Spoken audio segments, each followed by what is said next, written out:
ọ bụrụ na ebe a ka ị were mkpụrụ obi gị tinye n'ihe ndị a niile will pass away. And that is something we have to think through. Think through. I lay this structure, our church building, we can invest on it, but time will come in the future when this will be no more.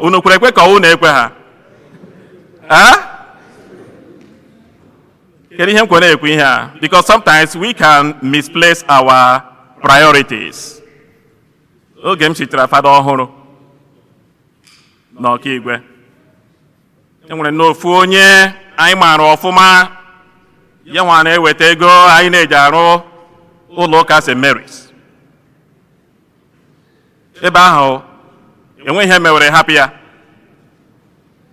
Ma mgbe a na-azụ ala niile a na-azụ maka diocese, ọ ya nwa ya pụta ala kwuo okwu onye ọbụla ewepụ aka diocese enweta ala structure. O emechazi ofu ụbọchị ya nwụọ ka ọ nwụrụ, anyị niile bụ ndị fara na-akwado maka ya bụ funeral. Bishop na-akwadokwe. Time ejizi eburu mmadụ bịawazie n'ụlọ chọọchị, maka na mgbe ahụ mgbe a na-ebulata mmadụ n'ụlọ enwe vigil. Time ahụ eji ebulata mmadụ n'ụlọ chọọchị, kedu ihe ọzọ anyị hụrụ? Ndị mmadụ eche ebe ha si yiri uniform ha gurum. Ọ bụrụzi ndị ogboni. And they meant it. They said enwe ebe bụ nwoke eme gịnị eje na ọ bụ onye otu ha. Chọọchị edozi. Mana onye awo, he invested in structure. Ma chefuo mkpụrụ obi ya. No personal relationship with God. He gave his money for us to build the church. But look at what happened when he came to the end of life. Never. Ọ ya he Christ na-ekwu okwu ebe a. Na mụ na gị were ike were obi anyị tinye n'ihe a ma chefuo ihe nọrọ n'etiti gị na Chineke. Imecha ya nkịtị ka ọ ga-eme gịnị ka ọ ga-abụ. You will invest in vain. Ma ọ bụrụ na iji ha Chineke kpọrọ ihe, gị jiri structure chesawa ebe nzọpụta si eme gịnị abịa. Foul. That's what happened to that guy. Ọzọkwa ya si o, nations will rise against nations. Kingdoms will rise against kingdom. Politics. Oge ụfọdụ anyị na-echesi ihe ga-azụ anyị wụ the amount of weapons anyị nwere. Na dịka America, ngwa agha anyị nwere, onye ọbụla echesi since we have this, we all are very secure. Mana ndị anyị ga-elezi n'anya ọ bụrụ na anyị lee back in history, ebe ka Napoleon nọ taa, ebe ka Hitler nọ taa, ndị a niile bụ ndị nwere ngwa agha America na-enweli ha n'oge nke ha. They were thinking that they will expand their empire to every part of the world, but their weapons failed them. Ngwa agha ha nwere azọ ha ndụ maka na eji ha Chineke kpọrọ ihu. We trusted in our weapons and that failed. Enwere ihe ọzọ Kraịst kwuru ebe ahụ. Ọ sị unu ga-akpachara anya ka ghara iwe onye ọbụla ga-abịarute duhie unu ụzọ ikwụsị abụ m Kristi ahụ, I am the Messiah. Kedu ihe ọ gwara ndị mmadụ sị, when you hear people say I am the Messiah, kedu ihe ọ gwara ha? Unu emene gịnị? Unu eso na ha follow. Check your phone. Who are you following? Twitter, social media. Who in your life is your guru, your teacher? Who you think can make absolute claim to your life as if all Chineke ka ọ. O nwere ike wụrụ someone who is a political figure who is commanding all your devotion, all your respect. Mgbe ọbụla ịgbara TV ọ bụ otu onye ahụ ka ị na-ege ntị. Onye bịa gwa gị sị ihe awụhụkwa ya gị sị ka ma anyị nwụọ taa. People will come up and say, I am the Christ, which means you have to do what I tell you. Ihe m gwara gị ka ị ga-eme gịnị ka ị ga-eme. Every day ịnọzi na phone, ihe ọbụla onye ahụ kwuru gị kwere, ihe ọbụla onye ahụ kwuru gị kwere. The person then envelopes you. Ọ wụrụzi ya nwa na control your mind and everything. O nwere ike wụrụkwa a musician. O nwere ike wụrụ ndị unu ga-ege ntị wụ Chineke. Not only that, ya baa ha into nature. Also, unu ga-anụ mgbe a ga-enwe oke ala ọma jijiji. There will be earthquake. Ya wụ na ụwa bidoro ebido 5 billion years ago ka ụwa bidoro, as scientists will say. But whatever has a beginning has what? Ihe ọla nwere mbido nwere gịnị ọgwụgwọ. Ọ sị ha ga-enwe oke ala ọma jijiji. Maka ndị n'ime anyị were nature dịka Chineke. Ụka na-akpọ ihe a pantheism. Ya wụ ịhụrụ nature sị Chineke bidozie ya wụrụzi worship of nature ka ị nọzi n'ime ya. Ọ bụrụzi worship of God. And so many of us fall into that. Taa wụ Sunday. Ị ga-ahụ na many people are out hiking. For them, hiking is the greatest good for them. Mana ha adịghị abịa ụka. Ha adịghị aga to a place where they can worship. Rather, they believe that going up hiking will give them what they want, the greatest satisfaction in life. Christ na-asị anyị, if you think that nature is your ultimate good, oge ga-abịa mgbe a ga-enwe ala ọma jijiji. Nature will no longer be nature for you. It will pass away. Ọ bụrụzi aka na ntị nye onye ọbụla. Some are also into exercise, beauty. Ihe m ga-eme ka m nwee ike ịdị young forever. Ọ bụrụzie their own religion. Ihe ọla na-emezi ha dị very determined to invest in things they feel will make them remain forever young. Mgbe a na-emezi ya bụ ihe echefuzie na enwere Chineke. Sundays are a day to make yourself stronger. Exercise. Take your multivitamins. Take your things you can ingest to make yourself akwa akwụrụ. At the end of the day, you will get old. You will get sick. And you will die. Ọkwanye ihe ozi ọma taa na-akọrọ mụ na gị. Ma ọ bụrụ na anyị were ihe ndị a sị ọ ebe anyị ga-enweta security no. And then place these things above God. Ya wụrụzi ihe na-control our lives. Mba. At the last kwa Christ abịa metụ aka na family. Ọ sị husband will rise against wife. Parents will rise against their children, and children will also rise against their parents. Investing in family. We are not bad-mouthing family. Makana family is the greatest good we have. Burukwu ya n'uche. Mana arụ ga-eme onye ọbụla n'ime anyị were family dịka Chineke. Mgbe were mkpụrụ obi gị niile tinye na family, to the extent that family replaces God in your life, that is when what Christ is saying today will happen. Unu ọtụrụ ihe m na-ekwu. Ka ọ rakwa iwere echi unu si Fara Kenneth si onye elekọtara ezinụlọ ya, ọ wasị unu ga-elekọta ezinụlọ unu. Mana ihe Christ na-agwa anyị si, let family not replace God in your life. Kedu ihe m kwere ekwu ya? E nwere ofu nwanne anyị m legidere anya for almost getting to 3 years now. Ọ gabeghị mass. You know, I became concerned. I reached out to him and the wife. He said, church unu na-anaghị agadi, what is going on? Ọ wee na-akọwazi na ụbọchị Sunday ka ha na-akpọga ụmụ ha maka soccer. You know, so soccer, very important for them. That's a source of family unity. Ka ha kirie nwa ha ebe a na-akụ bọọlụ. So because of that, mgbe a na-akụ bọọlụ a na-amanyekarị, within the time eji ekpe ụka, 3 good years anatabe oriri, 3 good years agabe confession, 3 good years, nothing like worship. All because of love of family. Ihu father, ahade. I went to Okrobia, still in his 40s, and always advanced cancer.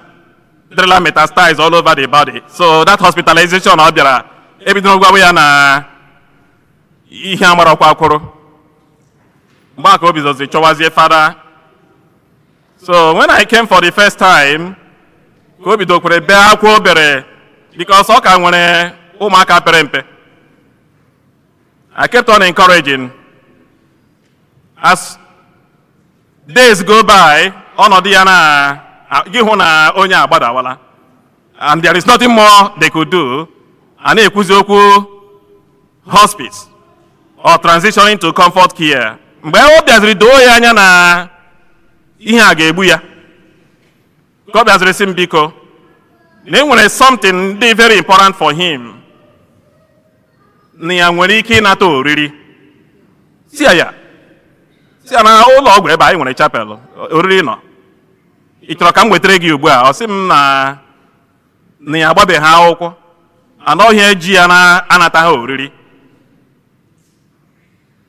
And that really affected me because they want to get in your oriri without marriage. So mbia legide anya hụ to si agụ ya agụrụ ịnata oriri. I felt like I have to do something.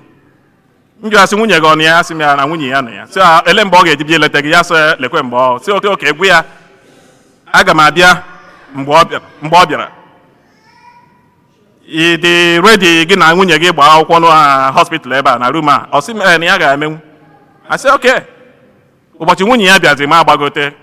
Nwunye ya makwa na ọ na-anwụ. So ma kọwara nwunye ya, silekwa ihe dị gị gwara m, ọ ga-achọ ịnata oriri tupu ya anwụọ. And the only thing we can do right now iji nye ya this opportunity wo unu nwere ike gbaa akwụkwọ ebe a.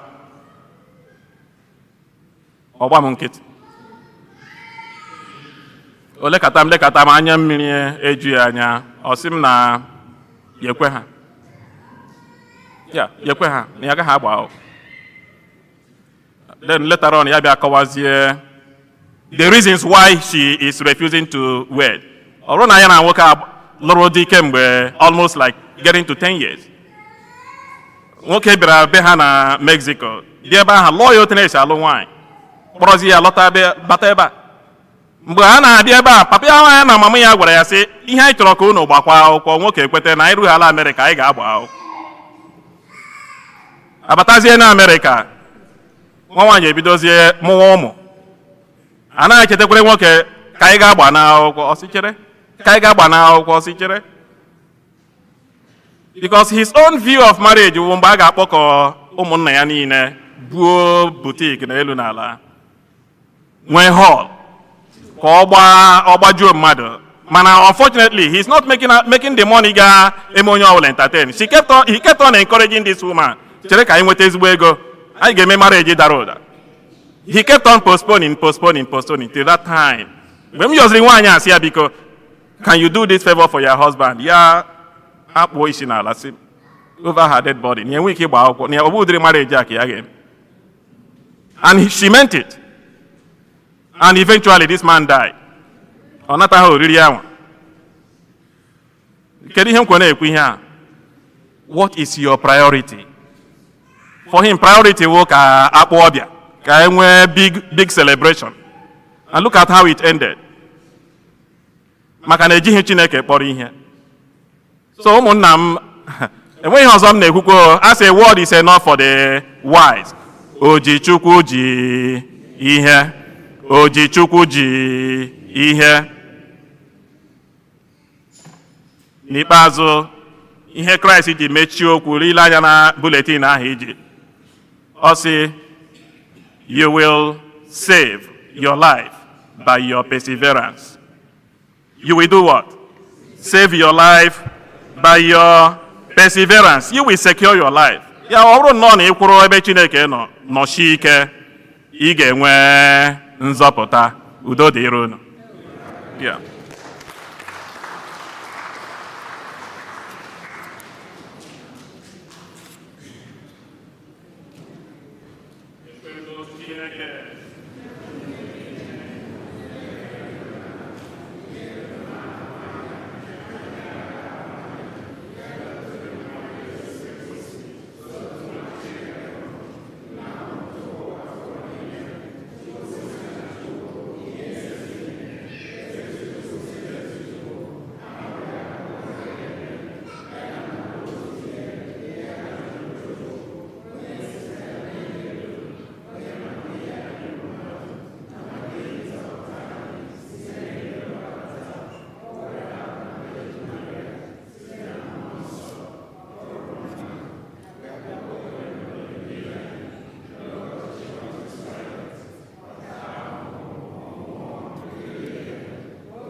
Site n'ọnwụ ndị nwụrụ anwụ na ndị ụwa ọzọ ga-abịa amen. Ekpere ke ndị kwere ụmụnne mụrụ n'anya ka anyị were n'okwukwe gbakwute Chineke hụrụ anyị n'anya, onye na-emezuru anyị ihe dị na anyị rịọrọ n'okwukwe, ka ọ nabata ekpere nke anyị ga-erunyere ya na ekpere ke ndị kwere na Dị nwe na anyị nụrụ arịrịọ anyị. Dị nwe na anyị nụrụ arịrịọ anyị. Maka ndị otu Kristi nọ na mba niile na ndị ndu ha, ka Chineke nyere ha aka ikwudosi ike n'ime mkpagbu na nleda anya niile. Anyị ayọ gị dị nwere anyị. Dị nwe na anyị nụrụ arịrịọ anyị. Maka ndị nyere ndụ ha n'ihi nchedo obodo ha na ndụ ndị ọzọ, ka ili ha na-echetara anyị mkpa udo dị n'ụwa. Anyị ayọ gị dị nwere anyị. Dị nwe na anyị nụrụ arịrịọ anyị. Maka ụmụ nwanyị isi mkpe na ndị nwoke ndị nwunye ha nwụrụ anwụ, ka ha na-enweta enyemaka ndị ezinụlọ ha na nke ndị ọgbakọ, nke ndị agbata obi ha. Anyị ayọ gị dị nwere anyị. Dị nwe na anyị nụrụ arịrịọ anyị. Maka ndị ogbenye, ndị ọrịa na ndị nọ n'oke ọnwụ na ndụ, ka ha na-enweta agbamume na nkasi obi nke ndị otu Kristi. Anyị ayọ gị dị nwere anyị. Dị nwe na anyị nụrụ arịrịọ anyị. Maka ndị niile gbakọrọ n'oche nri nke Kristi, ka anyị na-ekwe nkwa ịdị ahụ mmadụ ibe anyị n'anya dịka Jesu si hụ anyị n'anya. Anyị ayọ gị dị nwere anyị. Dị nwe na anyị nụrụ arịrịọ anyị. Maka ụmụnne anyị ndị nwụrụ anwụ, ndị anyị na-echeta na jamasị dị asọ nke taa, ndị nwụrụ n'ọdachi dị iche iche, ka ekpere anyị wetara ha aṅụrị ebe n'eluigwe, kasie ndị ezinụlọ ha obi. Anyị ayọ gị dị nwere anyị. Dị nwe na anyị nụrụ arịrịọ anyị. O Chineke ji ike niile, ịhụnanya anyị nwere n'ebe anyị nọ karịrị akarị, ewetu oge enweghị ihe anyị pụrụ ime na ndụ anyị. Biko were afọ ọma nabata arịrịọ niile nke anyị rụnyere gị n'ekpere ke ndị kwere mezuo karịa ka anyị yọrọ gị n'ekpere. Anyị ji okwe wee na-arịọ site na Kristi onye nwe anyị.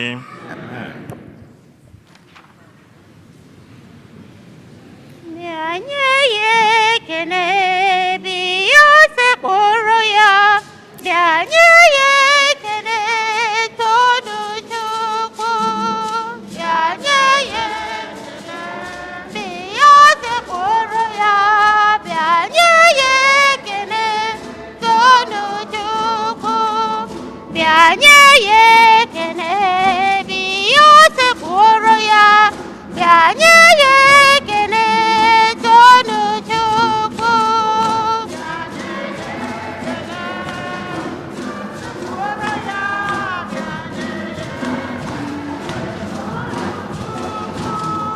Ị bụrụ ogbenye kene ya, afọma Chukwu ebuka, ụgwọ gị na-echere gị n'alaeze Chukwu.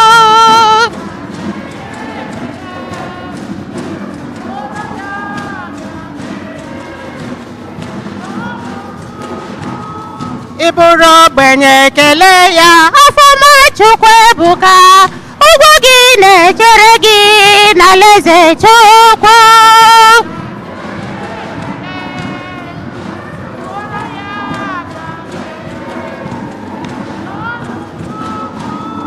ịbụrụ ọgaranya kpatara anya Ọfọma Chukwu ebuka, ụgwọ gị na-echere gị n'alaeze Chukwu.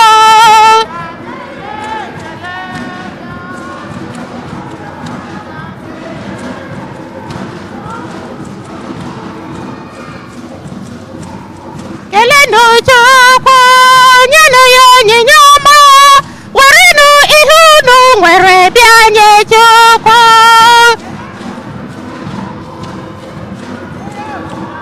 Kelenụ ihe unu nwere bịa nye Chukwu. Kelenụ Chukwu, nyenụ ya onyinye ọma, werenụ ihe unu nwere bịa nye Chukwu.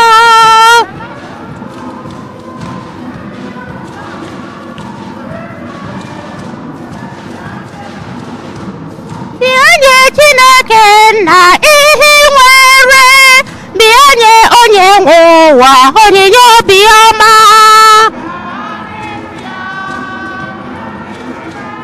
N'inweghị ihe ọbụla nye ya onwe gị, kelenụ Chukwu, nyenụ ya onyinye ọma, werenụ ihe unu nwere bịa nye Chukwu. Chukwu, nyenụ ya onyinye ọma, werenụ ihe unu nwere bịa nye Chukwu.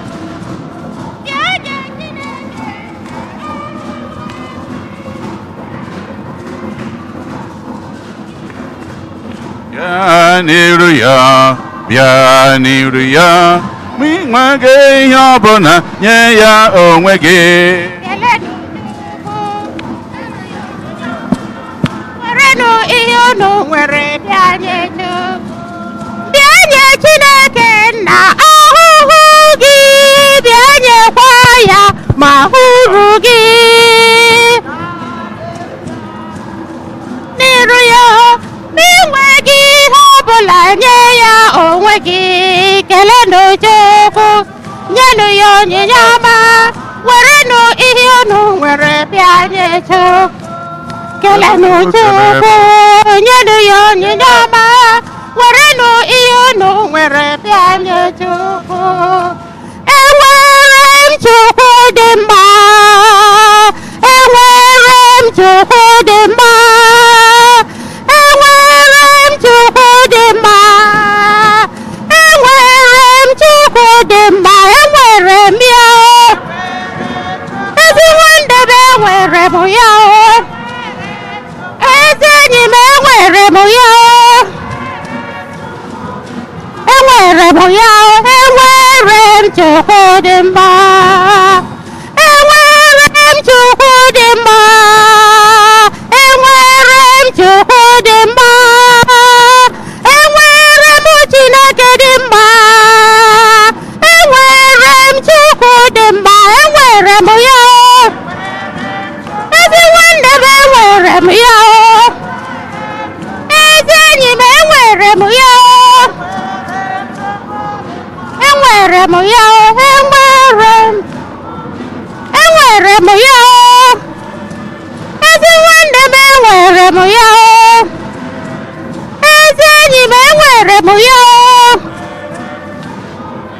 enwere m ya, enwere m Chukwu dị mma, enwere m ya.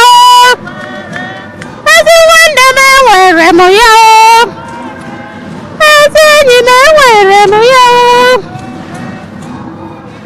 enwere m ya, enwere m Chukwu dị mma.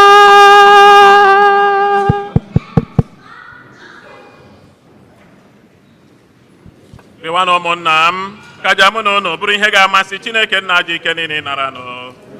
Anyị nara aja n'aka gị, ụtọ n'ebe aha ya, ya na maka ọdịmma nke anyị, n'aka osimiri ya dị nsọ.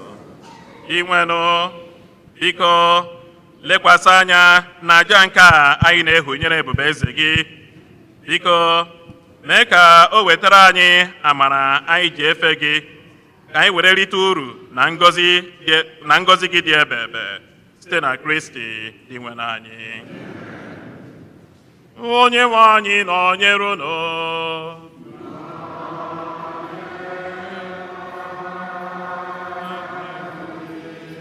Welite n'obi elu.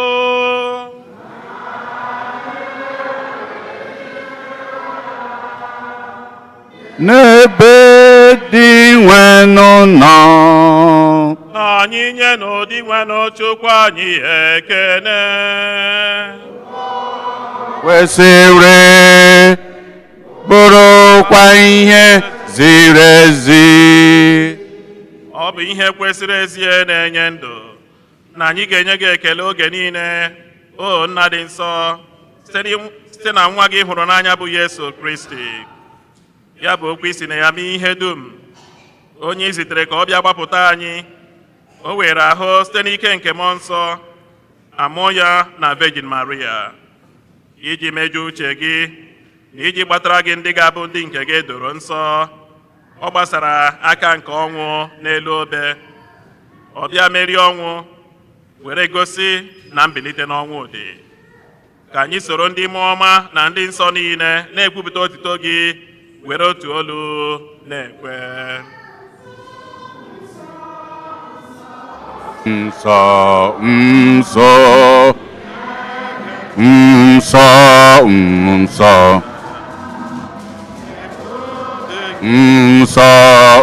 nsọ, nsọ, nsọ, nsọ, nsọ, nsọ, nsọ, nsọ, nsọ, nsọ, nsọ.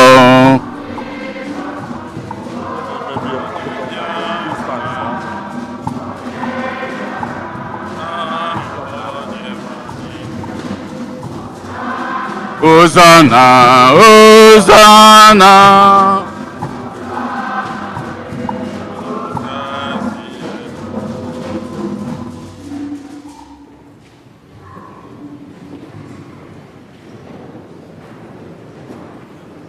Nna, ịdị nsọ ezie, sọ gị na-edo ihe dum nsọ.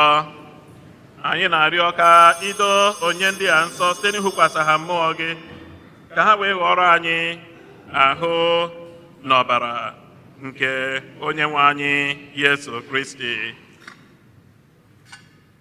onye bịara tupu edunye ya n'ọnwụ, nke o jiri aka ya were nara, were achịcha, nye gị ekene na otito, nyawa ya, nye ya ụmụazụ ya, sị, naranụ m nke a, rienụ ya unu niile, nke a bụ ahụ m nke a ga-edurunye maka unu.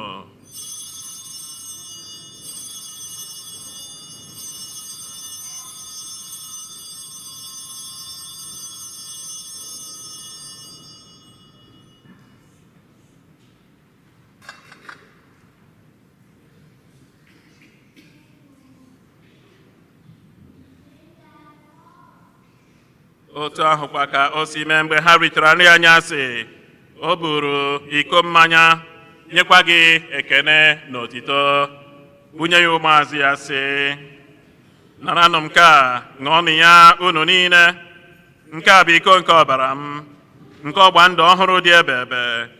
A ga-agba ya n'ihi unu na n'ihi mmadụ niile, ka e were gbaghara njọ. Na-emenụ nke a na ncheta nke m.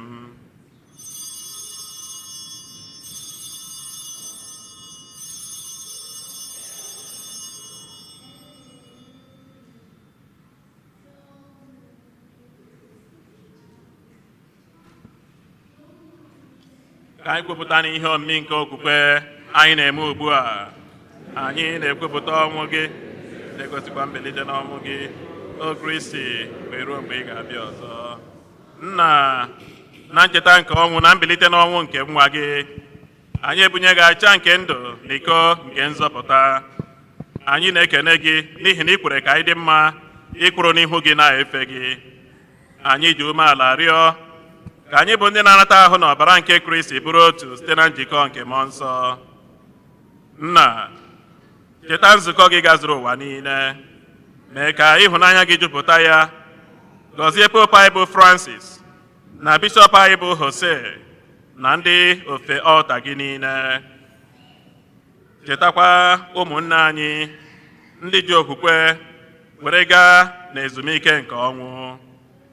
Kpọbata ha na ndị ọzọ niile nwụrụ anwụ ihe nke ebube gị. Biko mere anyị niile ebere ka anyị soro Virgin Maria dị ngọzi ndị nke Chukwu na ndị apọstụl na ndị nsọ gị niile ndị mere uche gị n'ụwa were keta ndụ ebe ebe. Ka anyị sorokwa ha na-eto gị na-edo gị ebube site na Yesu Kristi nwa gị.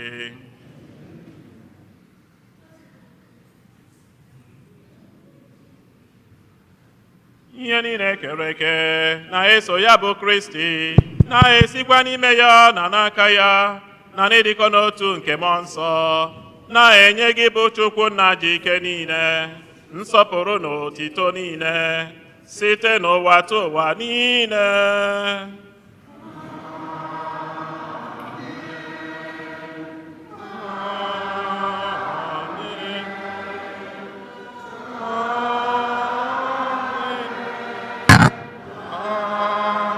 Amen. Amen. Ụmụnna, ka anyị were n'ekpere nụ onye nzọpụta anyị kụziri anyị were kpọkuo Chukwu Nna.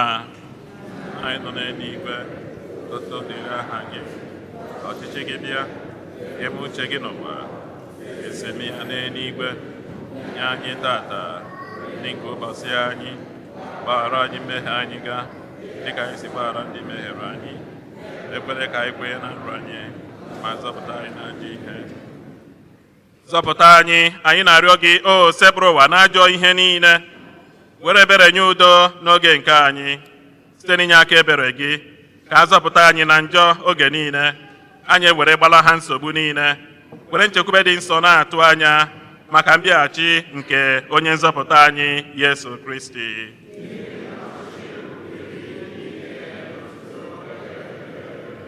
Onye nwe anyị Yesu Kristi, onye gwara ndị apọstụl gị, udo ka m na-ahapụrụ unu, udo nke m ka m na-enye unu. Elekwala anya na njọ anyị, kama lekwasị anya n'okwukwe nke nzukọ gị. Nye ya udo na ịdịkọ n'otu mgbe niile ka uche gị siri chọọ, gị bụ onye dị ndụ na-achị ebebe ebebe. Udo nke o sepụrụ ụwa dịrị unu mgbe niile.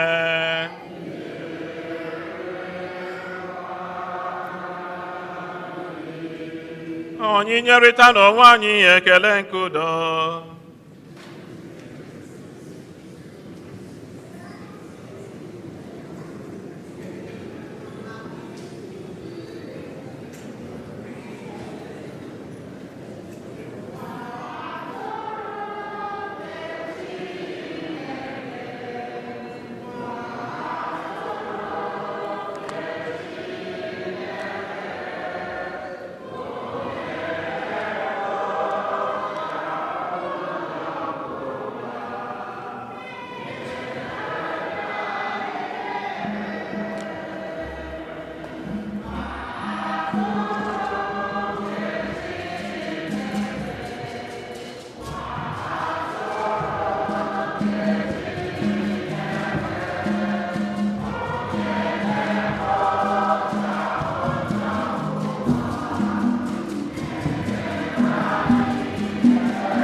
Leenụ nwa atụrụ nke Chukwu, lee dị nwe na Yesu Kristi, onye na-ekpochapụ njọ nke ụwa.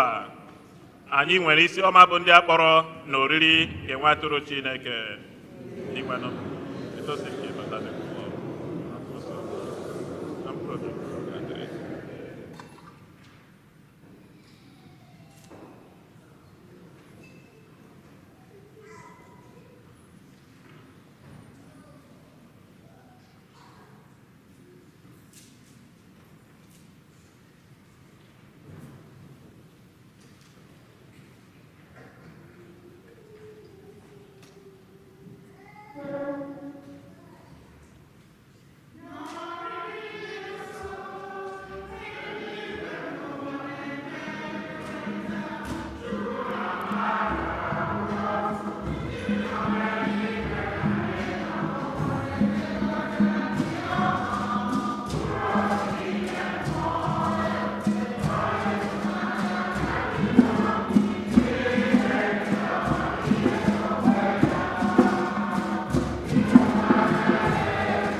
anyị rịọ arịrịọ.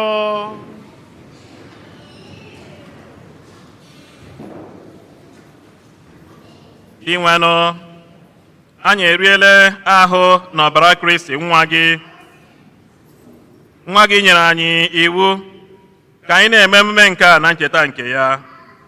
Anyị ji umeala rịọ ka ị site n'emume nke a mụbaa ịhụnanya gị n'ime anyị site na Kristi dị nwe anyị. Amen.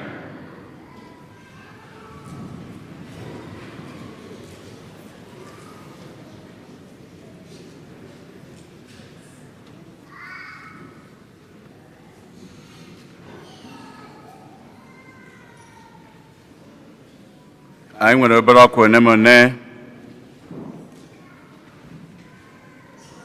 Ọ bụ na Satọde anụnwa na-abịanụ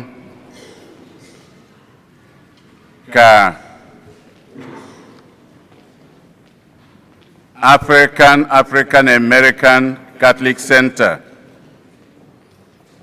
na-anabata na honor ndị ụkọchukwu anyị niile from the diaspora.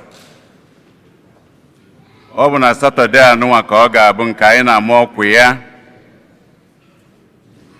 Ebe ọ ga-abụ bụ na Proud Bird Restaurant nke dị na Aviation. Ọ bụ ebe anwa ka ọ ga-abụ. Ọ bụ 11 o'clock ka ọ ga-ebido gbasaa 1:30. A na-akwadosi ya ike na Wednesday anụnwa ka anyị enyedebe tiketi were gụkọ mmadụ one. A na-atụ anya na eyi elu ebe 450. Ofu tiketi bụ $75 maka ọ bụ anyị nwe ụkọchukwu anyị so n'ime ya. Ndị ụkọchukwu anyị ọtụtụ ndị Igbo nọ n'ime ya. Ọ bụ ha nwa ka anyị na-anabata ikene ọrụ ha na-alụ na this archdiocese. Ọ bụrụ na anyị na-ekwu anya akpọ ụkọchukwu ndị ojii nọ na this archdiocese, historically ka m si were malụ, ọ bụ so ofu ụkọchukwu bụ onye ojii echigo na this archdiocese here. Ya bụ onye a mụrụ ebe a, chie nye ebe a. Mana anyị na-anya ọ bụ ndị be anyị. Ị na-anya ndị ojii niile nọ na this diocese, archdiocese, ọtụtụ n'ime ha eke nọ. I would say at least 50% or more bụ ndị Igbo anyị. Ya bụ ọ dị mkpa na anyị bịara ka anyị were kwadosie ike kwukwene yes na anyị nọ ebe a. Ọ bụrụ ha pụta, o nwere ndị be anyị akwụ ha n'azụ were na-asịkwa n'ihe ndị a bụ ndị nke anyị, ndị a bụ ụmụ nwanne anyị. Anyị na-atụ anya na otu ọbụla emeghị ka emere unu ziga ofu onye ma ọ kalịa. O nwezie ka o si dị parish anyị ewere ofu tebụl $75, $750 for 10 people that makes one table. So anyị na-ayọ onye ọbụla onwe ndị chọrọ ya ha mee ka mmalụ ọ ha mee ka Dr. Amuchie mmalụ. Anyị so na ndị na-plan ihe gbasara ya.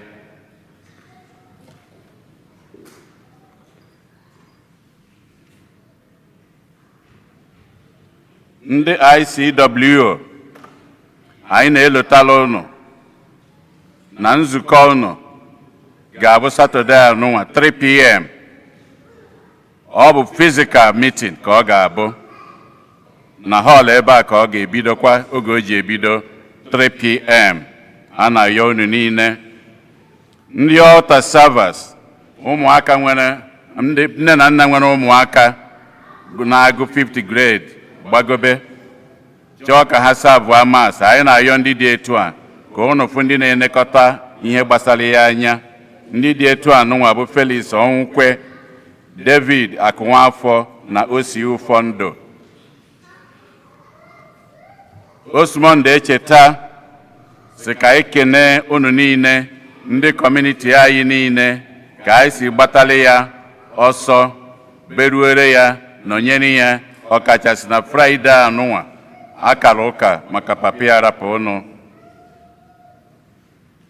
Anyị na-elotekwa anyị ka ya na-ama ọkwa nke a n'ọdịnihu maka African National Eucharistic Congress nke a ga-enwe arọ ọzọ ka anyị tinye ọ ga-ebido na July 21 wee luo na July 23.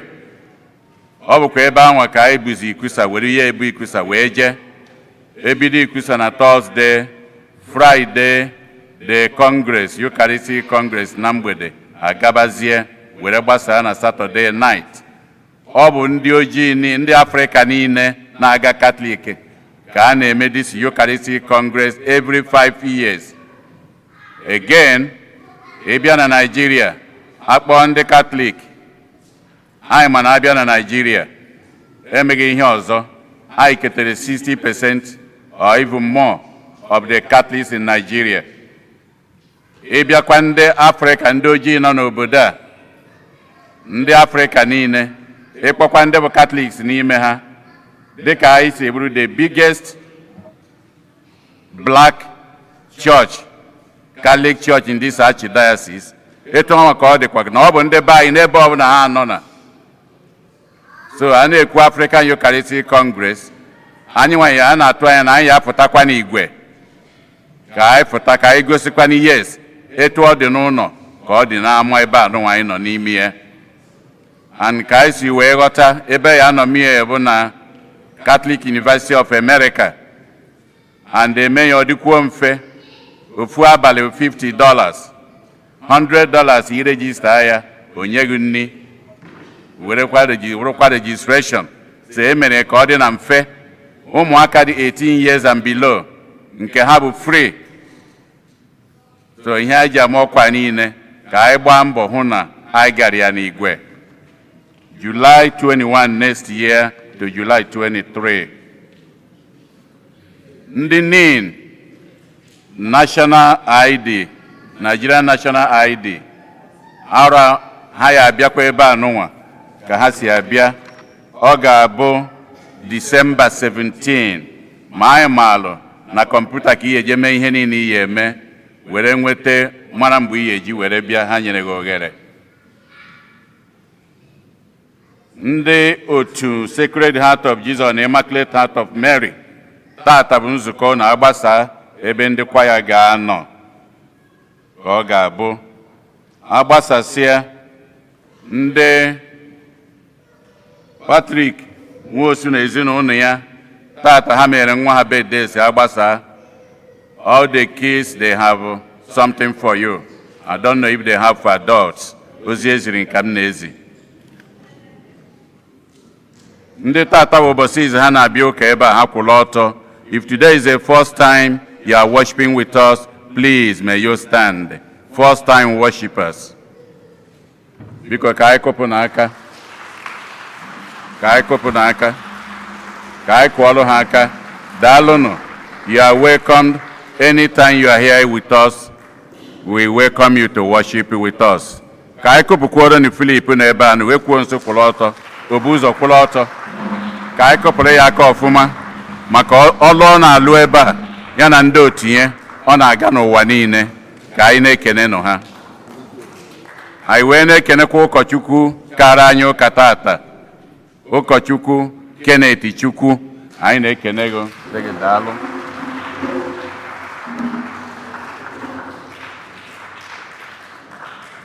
Daalụnụ.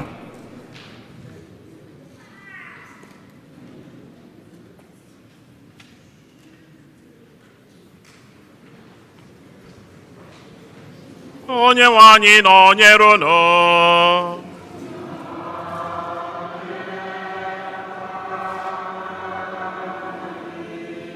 Ka Chukwu ji ike niile gọzie unu, Nna na Nwa na Mmụọ Nsọ.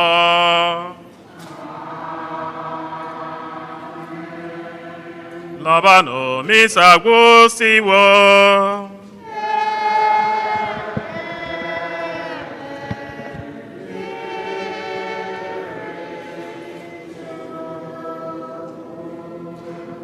N'obe n'ụdị nwe n'obo nna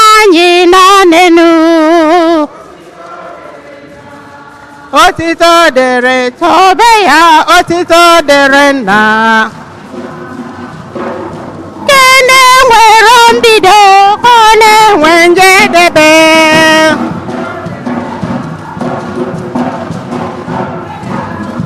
dịrị nna na nwa na ọnụ n'ebe niile ka n'ụwa ka n'igwe otito dịrị nna otito dịrị nna na ndokwa dịrị mmadụ ndị ha na-asọ Chukwu otito dịrị nna otito dịrị nna na nwa na mmụọ nsọ tobenu dị nwenụ bụ nna anyị nọ n'elu otito dịrị nna otito dịrị